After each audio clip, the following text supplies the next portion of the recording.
Everyone wants to start a business in 2026. Everyone wants freedom. Everyone wants to make money, and everyone wants to be able to wake up, open their laptop, check their phone, and see sales coming in. But there's one problem. The one problem is most people are obsessed with what they're selling and barely thinking about how they're going to sell it. And that's why I believe one of the most important skills you can learn in 2026 isn't coding, isn't accounting, and isn't even necessarily sales. It's marketing. Let me tell you, marketing is a game changer because the greatest products in the world all do one thing, and that's capture your attention. And that has to do with marketing. So you could have the greatest product in the world, but if no one knows it exists, you don't have a business. You have a secret. And we all know secrets don't make you money. So the best products don't always win. And this is something I had to understand about business. We grow up thinking the best product wins, the best restaurant should have the most customers, the best clothing brand should sell the most clothes, but that's not how business works. The company that usually wins is the company that can successfully capture attention, communicate value, and convert that attention into revenue. You probably bought food from a place that didn't have the best food you've ever had. You've probably bought clothes that weren't the highest quality of clothes ever made. So why did you buy it? It's because that company got your attention, and that's marketing. They made you aware of a problem, and they positioned their product as a solution. And they gave you a reason to trust them. And that's why I think like it goes hand in hand with sales. Um, you should be a trusted advisor, right? And you should always have some sort of way to communicate your value and some sort of way to communicate that your solution it will solve their problem. And that's why I'm a strong believer. When you start a business, you should try to figure out as many problems as possible and see what problem is actually scalable and how can you scale the solution, right? So if you don't have a scalable problem, it's very hard to make a lot of money in business. But if you have a scalable problem, 9 times out of 10, you have the opportunity to make a shit ton of money, right? So eventually you give that person enough reasons to buy. And that's the game. It's attention, trust, offer, and conversion. Simple as that. So marketing isn't just advertising. And a lot of people think that's what marketing is. So a lot of people hear marketing and immediately start thinking, oh, let me run Facebook ads. Let me start posting on Instagram. That's only one part of marketing. That's like a one department of marketing. But marketing is so much bigger than that. Your brand is marketing. Your website is marketing. That's why I love creating websites. Your content is marketing. Your pricing, your offer, your reviews, your emails, that is all marketing, right? The experience somebody has after buying from you is also marketing. And this is why, especially with like e-com, it's great to have those post-purchase upsells, right? Or cross sales or whatever the case is. So when someone buys, it's an experience and then they could say, oh, wow, I love this product. Let me go in and buy something else from them. That's all part of marketing. So marketing is essentially controlling the perception of value. So for instance, you could have something worth $10,000, but if your presentation makes it look like it's only worth 500, people are going to start treating it like it's only worth $500. Meanwhile, someone else can have a similar product and they could position it so effectively that the customer happily pays thousands for it. That's why branding matters. That's why positioning and storytelling matters. You know, people want to feel relatable. I mean, that's why I like to try to figure out what problems in the industry. Like if I'm in an industry, I like to figure out what problems do these people have, and how can I, you know, tell a story from in their shoes. So when they look at the website, they're like, okay, this describes me. This is my life, right? So basically, you're not really just selling a product. You're selling the perceived value of the product, and that's why strong believer attention is currency. Um, And that's why you have to like hyper hack people's attention these days. We all know with the doom scrolling and constant scrolling on TikTok and the clicking and all these things, these are creating fake dopamine. So your people's attention spans are already at an all-time low, right? So if you can capture their attention while they're already scrolling and the algorithm is already pushing stuff to them, then you're gold. It's important because we're living in an attention economy. Like think about all the companies that are fighting for your attention every single day. You have TikTok, YouTube, Instagram, Google, podcasts, whatever the case is. Everyone wants a few seconds of your attention. And why do they want a few seconds? Because attention can convert into money. If you can consistently get 100 people's attention, you have something. If you can get 1,000 people's attention, you have something bigger. And if you can consistently get 100,000 people's attention, now you have distribution. And distribution is incredibly powerful because once you have distribution, you can introduce products to that audience. And that's why some creators or influencers can launch a business seamlessly overnight. Like, even for instance, like Kylie. Kylie already had the attention from millions of people. Like, they basically seen her grow up, and she started a whole brand, and it's worth like $1 billion. The same thing with Rihanna. It's the same thing. Millions of people knew about her. Now she created that distribution system and was able to introduce a product where people already felt like they knew her and they trusted her. So it just made, you know, the decision the obvious, right? To buy from her. So they already own the hardest thing to acquire, which is attention. They don't start from zero customers. They start with millions of people already listening. So don't get it twisted though. You don't need millions of followers. But here's where people misunderstand this. You don't need millions of followers. You don't even need 100,000 followers or even some followers at all. You need the right people. Like, let's say you're a contractor, right? Would you rather have 100,000 random TikTok followers or 500 homeowners in your city who need roofing? Give me that 500 homeowners, because marketing isn't just about getting attention. It's about getting qualified attention. It's the same thing with ads. Like, if you run ads, just cold traffic with no stipulations and no guidelines, you're basically just getting cheap clicks and cheap attention. And now the algorithm starts to learn, um, Meta, whatever ad site that you're using, just starts to learn who to market to.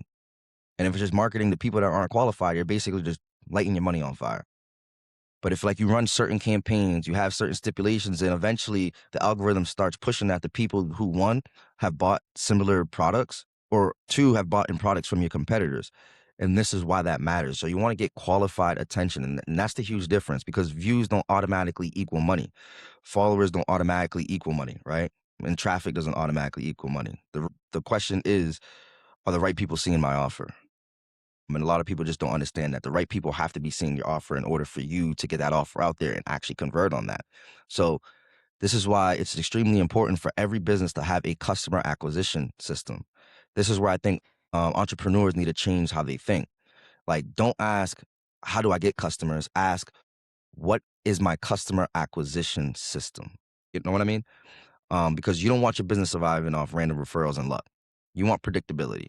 Like, imagine knowing you put $1 in a machine, and historically speaking, it gives you $3 back. If that machine keeps working, what are you going to do? You're going to keep feeding it. Like, that's what great marketing eventually becomes, a machine. It's literally a machine. These are machines pushing out your marketing, whether it's content, whether it's running ads, emails, whatever the case is, like, it's all a machine. So what you need to do is have a channel that can actually distribute your offer in a large quantity. So you have to understand the numbers as much as possible. If 1,000 people see your marketing, 100 become leads, 20 become booked appointments, 5 become customers, and each customer is worth, let's say, $2,000. You just generated $10,000. And this is why I'm extremely analytical in business, because I like to figure out what's working, what's not working, and move forward on what's working. If you don't take data from what you're doing, then you'll never know how to move forward to the next step. You have to be analytical. You have to jot down information. The numbers don't lie. So you need to understand the numbers. And I feel like a lot of people don't see their numbers. They just willy-nilly just put money into certain places and then don't jot down, okay, here are the results. This is why it works. This is why it didn't work. Like, I'm not going to just run an ad and not take data from it. I'm going to figure out, okay, what were the conversions on this? Why did it work? Was it the copyright? Was it the hook? You know, what captured someone's attention? And, you know, once you generate that kind of money, you can now analyze, like, how much did it cost for the thousand people to come in, right? How can we increase the number of leads and the number of appointments? And then how can we close 6 customers instead of 5 next time? That's business. You're constantly improving the machine. Simple as that. And we all know the world that we live in today, everything is AI, like, to the point where sometimes I don't even know what's real and what's not. Sometimes it's easy, sometimes it's not. It's really hard to, like, depict what's going on in this video. Like, is this a real person? Is this, like, real people talking, or is this AI? Because marketing in 2026 is a lot different than it was a few years ago. Like, now a small business owner has access to technology that would have required a whole marketing department before, right?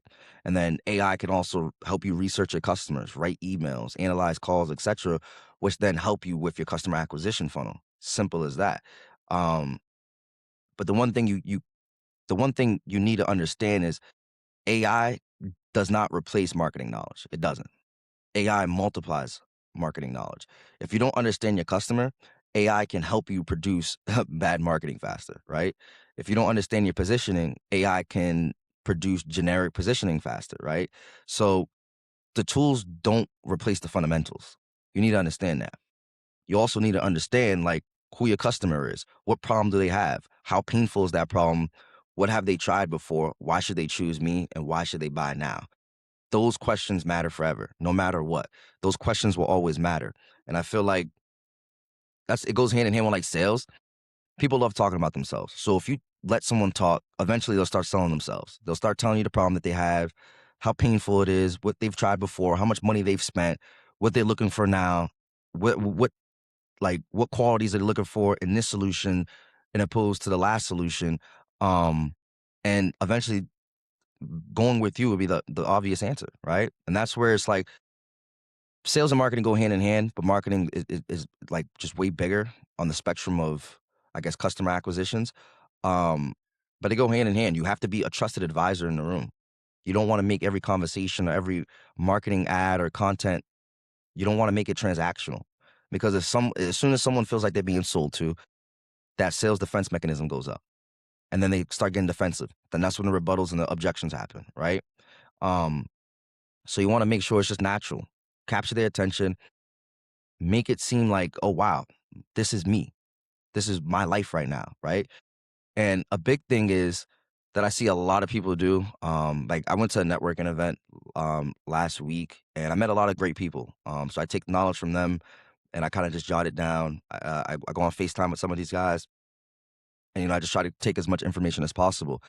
But there was a dude, and he was saying like he started an AI company, and like I told him I like what I do, and like I've run ads daily. Like I understand copywriting, and I've just became like someone who just loves like just the marketing aspect. But he was saying that like he had this AI company and he just wasn't getting the results that he was looking for.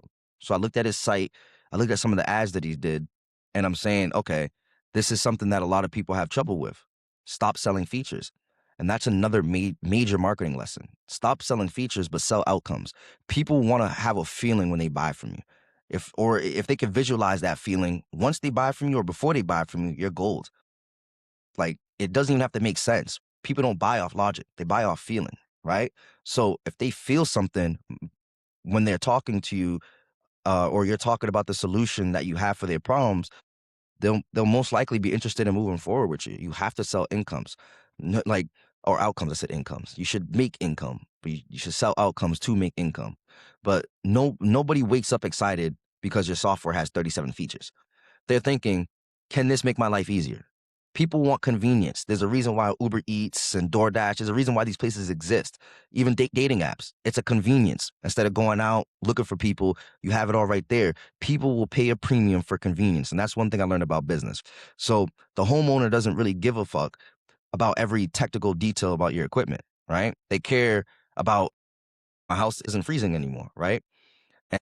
That false illusion, or the fallacy of that's what people want to see. They want to see more features. If I just post all these features, they'll just think it's cool and they'll just buy from me. No, that's a fallacy. People want to like see outcomes. They want to be like, okay, this is my life. Let me move forward with these guys because they'll make my life easier, right? So that your customers aren't buying the drill, they're buying the hole. And sometimes they're not even buying the hole, they're buying the picture they want to hang on the wall. That's marketing. You keep digging until you understand the actual desired outcome. Simple as that. um but to even go on the copywriting, like I mentioned, like I love copywriting. Like I love understanding how people work and how people buy things and what's their psyche behind it and all of that. I think it's extremely interesting. It's super intriguing. And I feel like the more you know about that, the more you could do in life. You know what I mean? I feel like sales and marketing is the two skills you could take anywhere in life, whether it's relationships, friendships, whatever, because you start understanding people. You start understanding tonality, the way they communicate, right? You start understanding the body language of certain people. Like when you really dig deep into like marketing and sales psychology, you start understanding these things. And I think it really will make your life a lot easier when it comes to conversing with people or the way you communicate. But if you're serious about business in 2026, learn copywriting. Learn it. Not because you necessarily need to become a professional copywriter, but because copywriting teaches you how people think. And that's a big one. If you know how people think, it's easier to sell to them. So, like, look at these two statements that I wrote down here, right? One of them is our software uses advanced AI technology to automate lead management. That's okay. Now, compare it to this one. Stop losing customers because no one answered the phone. Completely different. One describes the product, the other describes the customer's problem. And that's something you'll notice about great marketing. Bad marketing says, look at us. Great marketing says, we understand you. And there's nothing better in sales and marketing than someone that feels understood. And this is why you let people talk. And this is what, at least with sales, this is why you let people talk. With marketing, you have to show them that, like, we understand you. This is what, you know, this is why you're losing money. And this is how you could stop losing money, right? So that's why I love that one. Stop losing customers because nobody answered the phone. If you're selling like an AI receptionist, that's a big one. You know what I mean? Because it's just like, oh wait, I have to hire a receptionist, pay them all this money, and then in hopes that they know how to communicate when you could just automate it and pay a fraction of the price one time. And now you have people that now you have someone or an AI that answers the phone 24/7. So you're never missing out on leads. That's what great marketing is. Your your customers should read your website and feel like you're describing their life. That's when marketing becomes powerful. And this is why I love creating websites, because I feel like you can actually step into the shoes of the consumer and then be able to sell to them based on what you know about them and what you know about their problems. It's just powerful marketing at that point. So marketing can save an average product, but not a terrible one, right? So to go back on what we were saying before, you don't need to have the greatest product. But if you have a terrible one, it's very hard to continue business. Why? I'm gonna break it down. I don't want to sound like the product doesn't matter. It absolutely matters, right? But marketing might get them through the door, but the product determines whether they'll come back. Like you can market a terrible restaurant and get people inside, but if the food's terrible, eventually the reviews catch up and then no one wants to eat there. And that's what I think about with like, this is why I love subscription based businesses, because everyone knows marketing, there's a marketing cost and there's like cost per acquisition, cost per click, stuff like this. Um, but when you have a great product and it's on a subscription, that's recurring, that's MRR, that's monthly recurring revenue. Every month is predictable. If you have a great product, every month they'll keep paying. So month one, you may not make profit. Month two, you may not make profit or break even. Month three, same thing, right? But month 4, 5, 6, 7, 8, eventually, if they keep coming back and they keep buying, now that's free money. That's all profit because you're no longer spending money on marketing. The marketing becomes the new customer acquisition while your product becomes the customer retention, right? And this is what keeps people coming back. You have a great product or a great service, people will keep coming back. So it should be two different things, right? One should be the marketing brings in new customers. That's customer acquisition. The product and the service, that's customer retention. If you have a great product and you have a great service, that's customer retention, right? So even if someone can't like, because if someone cancels after every month, you don't have a sustainable business. So the real combination should be great marketing gets customers and great products keeps the customers. And this is why I love subscription-based businesses, because if it's a great product, people will, stay and, they'll tell their friends and the reviews will catch up and it's predictable revenue. But the marketing is the one that keeps new people coming in. So every month you make it more money and then you're just increasing, you know, the um the LTC, right? And eventually people, that one customer could be worth like $10,000 at the end of 3 years, you know what I mean? Or $1,000 at the end of the year, whatever the case is. Um, but if you combine both, that's when you have something dangerous, because now your marketing brings people in and your product keeps the customers happy. And happy customers create reviews, and then they have referrals. And then those reviews will make your marketing stronger. And then the entire thing just starts compounding. So the thing with marketing, it gives you options. And this might be the biggest reason I think marketing is one of the best skills you can learn. If you understand customer acquisition, you're not tied to one business. You could sell software, you could sell landscaping, you could sell consulting, clothing, financial services, whatever the case is. You could sell almost everything or anything because you understand the fundamental question every business eventually has to answer. How do I get more customers? Businesses will always pay for an answer to that question. Always. They will. Because businesses don't die because they ran out of business cards. You know what I mean? They die because they ran out of customers and cash. And it usually takes cash to get customers. So if you have no cash, then you have no customers. And you have no customers, you can't generate cash. So it's like they go hand in hand. So I think that's a big thing. And that's why I actually love this book right here, Sell Like Crazy. Like, this book is a absolute game changer. It has taught me a lot about, like, and this is why I want to make this video, because it taught me a lot about, one, hyper hacking people's attention. Attention's everything. And the hook is everything. Understanding the hook, the first few seconds of a video, that's like really the make or break whether people are going to continue watching that video or just keep scrolling. Even when it comes to copywriting ads, the first few sentences are the make or break. Will people continue to scroll and read, or they're just going to scroll by it? Like, this book has taught me so much about just understanding marketing and understanding like customer retention and customer acquisition. And this is why I'm gonna show you guys again. This is why you should go out and get this book, but also watch some of his YouTubes. His YouTubes, he actually does like actual videos of some of the marketing that he does, and it's mind-boggling. Like, it really captures that attention. And I think it's called The Golden Shit or something like that. Don't quote me, but it's something like that, where it's just like, if you have great marketing, you could turn shit into gold, basically. Essentially what he was saying. And I think that's true. You know what I mean? Now, obviously, you don't want to have a completely shit product, but if you have great marketing, you could capture people's attention, and eventually people will buy and just say, hey, you know what? This started to grow on me. Simple as that. So I think marketing is like one of the greatest skills you can have. So if I was absolutely starting from zero in 2026, like if I absolutely had nothing and I wanted to learn business, I would spend a ridiculous amount of time studying marketing. I'd study consumer psychology, sales, copywriting, content, paid advertising, email marketing, offers, funnels, branding, customer acquisition, positioning, customer retention, all of that. Because watching, and I would actually practice it. Like, actually, you have to practice this stuff. Like, you have to go out and practice it, because watching 500 videos on marketing doesn't make you a marketer. It doesn't. Running campaigns makes you a marketer. Getting ignored makes you a marketer. Writing ads that flop make you a marketer, right? And eventually you start to understand something that really can't be taught in a textbook. What makes people move? That is like the golden, like, that's the golden question. What makes people move? What makes people stop scrolling? What makes people click? You know what I mean? Understanding these questions, you could start to have a marketing plan, which then gets these people in the room or gets them through the door. So if I was to start over, I would definitely learn marketing. I'm learning marketing now. I've been learning it from almost a year now. And it's a game changer, you know, and that's just business. Business is all about marketing. And if you may or may not know me, if you're new here, I've had businesses before that just flopped. But the one thing I've took from every business, I've taken a lot from all of them, and was able to put this in the current business that I have. Marketing. Marketing is where it's at. If you know how to market, you will eventually get customers. So you could be on your second or third business. Maybe you just haven't learned enough marketing. Maybe you haven't learned enough copywriting.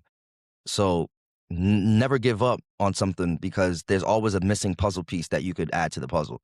And once you add it to the puzzle, it eventually all starts to make sense. Simple as that. So if you're building a business in 2026, don't spend 6 months obsessing over your logo, because I mean, I was a victim to it. I'm spending time obsessing over a logo and a name. Um, but I had absolutely no idea where I was going to get my first 100 customers. That's just stupid. So but that's what you do. You build a product, make it good, right? You want to make sure it's good, but then you build the distribution system at the same time, because the product is the engine, the marketing is the fuel. And it doesn't matter how powerful the engine is if there's nothing in the tank. Simple. So the businesses that will dominate these next couple of years aren't necessarily going to be the businesses with the most complicated products. They're going to be the businesses that understand their customers better than anyone else. And it's just like that. And I feel like that's where I messed up in my earlier businesses. I didn't understand my customers. Now the current business that I have, I understand my customers, right? I understand what's their pain points. How can we market to them, and how can we make the site so it's like this is their life. Like, we're in their shoes. but I even do it in my e-com business. Even with the e-com, some shit happens. We're actually back on the road with it. But you learn from, the shit that you do. And the one skill that I was able to take from both businesses and make money from both businesses was marketing. You know what I mean? The e-com business has generated a good amount of money, nothing crazy where I could like live off it for the rest of my life, but it showed us that this is possible. Like we could do this, and we're on subscription. So every month that comes in, as long as we're shipping stuff, right? But it taught me that like you bring marketing to the table, you could do basically anything. And my first business was like all marketing and a lot of marketing, a lot of cold calling, emails, ads, content, all of that. And it generated me money where like I was able to get office and get people and put shit in the office and do a whole bunch just strictly off that. So it's just like, that's what I really learned. Like marketing is where it's at. Marketing is like the one thing that, you know, you can't overlook in business. You can't overlook marketing, right? So you got to communicate your value better than everyone else if you have a product, and consistently put your offer in front of the right people. Build something valuable, learn how to communicate that value, and then learn how to capture that attention, and then learn how to turn that attention into customers. Because if you master marketing, you could take that skill into almost any industry. And that's why I believe marketing is key to almost any business in 2026. So that's something I think you guys should take and actually think about and actually start working towards. So if you got value from this video, I would it'd be greatly appreciated if you guys like, comment, and subscribe. We're definitely dropping more videos like this, more gems. And I want to do like a raw take on this, honestly, because I felt like you'll probably hear me a lot better or understand a lot better if I don't have a whole bunch of like, I got the camera and the lights and stuff like that. But I felt like, what's a better way than do it just raw like this? So it's just like, I'm here with you. I'm not rich. I'm nowhere near rich, but I'm working to get rich. And I'm compounding every day. I'm compounding knowledge, understanding, determination, and all that stuff compounds. So eventually I will get there. I got goals, and so should you. So this is this is one of the biggest reasons why I created this channel, because I want to show people that it's possible. But it's never easy. It's a 10 plus year journey when it comes to business. Some businesses blow up quicker than others. That's cool. That's their journey. That's not yours. That's not mine. You got to take that, and everyone has their own story, right? So, if you guys like this video, which I hope you did, I hope you guys got a lot of value from this video. We'll be dropping a lot more consistently. That way you guys can get the value and kind of just see the journey and see how everything, pans out. But at the end of the day, we're still going to talk about business mindset and what it actually takes to build a business off the ground, right? So hope you guys got value from this, but I hope you guys actually take my words and not with just a pinch of salt, but actually take my words into consideration and go learn marketing. But until the next video, I'm out. It's been a pleasure.